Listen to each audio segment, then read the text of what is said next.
député. La parole est à monsieur Philippe Vigier pour le groupe UDI.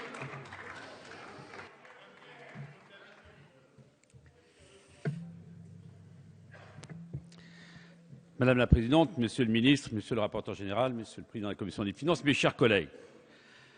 Le projet de loi de finances rectificative sur lequel notre Assemblée se prononce aujourd'hui livre un verdict implacable sur le résultat de la politique que vous menez depuis votre arrivée au pouvoir. Depuis le vote de votre premier budget, monsieur le ministre, en décembre 2012, vous avez ainsi masqué en refusant de présenter un collectif. Pendant une année, vous avez quelque part dissimulé la réalité budgétaire sur laquelle ce texte nous permet aujourd'hui de faire toute la lumière. Que constatons-nous? Que ce projet de loi de finances vient sanctionner les décisions que vous avez prises en 2012 et celles que vous n'avez pas prises en 2013. Voici donc venue la fin de l'excuse de l'héritage que vous invoquez sans cesse. Place à notre droit d'inventaire. Une seule question se pose, mes chers collègues. La France va-t-elle mieux 18 mois après? Non. Vous avez entraîné le pays dans une spirale dangereuse, l'augmentation massive des impôts, qui mine la compétitivité et le pouvoir d'achat, qui détruit des emplois, qui amoindrit les rentrées fiscales et pèse sur l'effort de réduction des déficits publics. Non, votre bilan est accablant, 400 000 chômeurs en plus, une dette qui explose, des objectifs de réduction de déficit public que vous n'arrivez pas à atteindre, des dépenses qui augmentent, le travail, l'effort et l'investissement découragés, l'épargne fragilisée et un sentiment d'injustice et de désespérance qui n'a jamais été aussi fort. La réalité vous rattrape et je sais que de ce point de vue, le réveil devrait être plus brutal pour Pierre Moscovici, pour qui, il nous l'a dit ici, tous les signaux sont au vert, que pour Bernard Cazeneuve, qui a été beaucoup plus réaliste. Vous avez prétendu que vous réduisiez les dépenses du budget de l'État. C'est faux. Elles ont augmenté de 2,4 milliards d'euros. Alors même que la charge de la dette, c'est 1,3 milliard d'euros en moins. Cherchez l'erreur.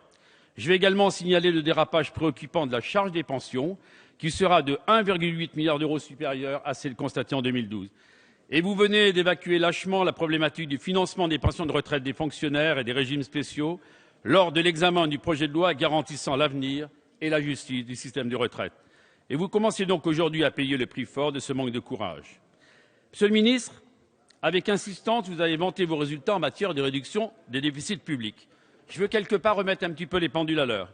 En 2011, année dont nous sommes pleinement responsables, le déficit est passé de 7,1 à 5,2 points de PIB. 2013, c'est vous.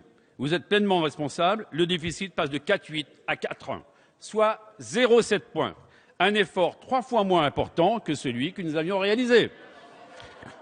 Je veux dire un mot du déficit structurel cher à Pierre-Alain Muet, qui s'y réfère d'autant plus volontiers que dans l'engagement numéro 9 de François Hollande avait dit « le déficit nominal sera à 3% en 2013 ».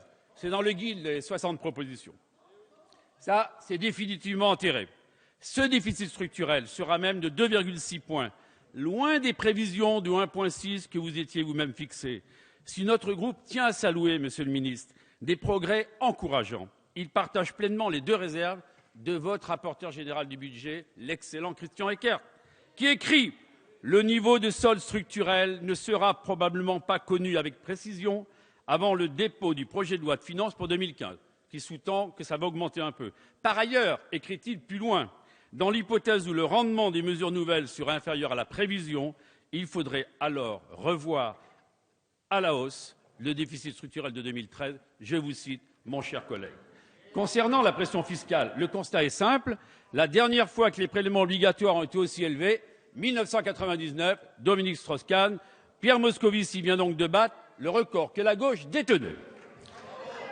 Un signal fort devrait vous alerter, messieurs le ministre, ce sont les recettes fiscales. Lesquelles recettes fiscales sont inférieures d'environ 11 milliards d'euros à vos prévisions. Trop d'impôts tue l'impôt. Le Haut Conseil des finances publiques, par la voix de l'excellent Didier Migaud, a d'ores et déjà annoncé, et vous le savez, monsieur le rapporteur général, qu'en l'absence de réaction du gouvernement, le mécanisme de correction prévu par le traité européen sera déclenché en mai 2014, ce qui vous obligera à un nouveau tour déficit fiscal après les élections municipales. J'en viens enfin, mes chers collègues, à la réforme fiscale que vous avez annoncée. Oui, oui, oui, 3 fois oui, elle est indispensable pour éviter cette nouvelle purge. au groupe UDI, nous avons posé les conditions pour que ce débat puisse se faire sereinement. Une méthode, un calendrier, une baisse massive de la dépense publique, une vraie pause fiscale et une annulation de la dose de TVA intermédiaire qui était prévue au 1er janvier.